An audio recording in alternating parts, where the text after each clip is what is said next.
Hi everybody, it's Honest John again. Well, let's make one thing perfectly clear. The nation of Iran is in full compliance with the nuclear deal that they signed with the US, Europe, China, and Russia. And all of the other signatories to this deal want to keep it in place. And a whole lot of the Trump administration, including Chief of Staff John Kelly, Secretary of Defense Mattis, and Secretary of State Tillerson, also want to keep the deal in place. Now, Iran is still pursuing its own interests in the region. They are still doing things we don't like. They support Hamas and Hezbollah, and the Houthi rebels in Yemen, and Assad's regime in Syria. They are testing missiles. All of these things are stuff that bothers us, but none of them are covered by the nuclear deal. The sole purpose of the deal is to keep Iran from acquiring nuclear weapons, and if it were not for that deal, they probably would have them by now. But they don't, and because they don't, the Middle East and the world is a little bit safer.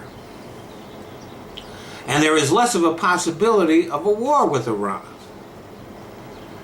But Donald Trump wants to walk away from the deal. Why? Just because. And if he does walk away from the deal, it will do a lot more harm to the US than to Iran.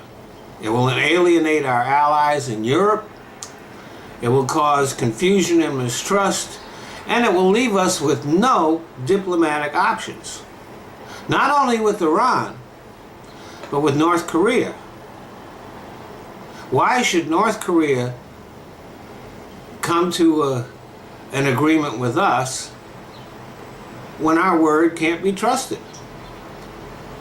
And that's the message that it will send to the rest of the world. Simply and clearly, you cannot trust the United States. So not only will North Korea not even come to the bargaining table, they will also be able to make a convincing case to China that it would be dumb of them to do that. Now, Trump doesn't get the last word on this. It will be up to Congress to reimpose sanctions. Hopefully, they will just simply take no action at all. But even if Congress doesn't act, the damage to our credibility and our influence will already be done.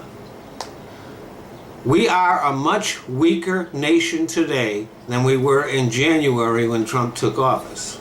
Our adversaries and our allies are figuring out ways to work around us. And nobody is buying Trump's bullshit. This is what happens when you put a psychopath in the White House. Thanks for listening.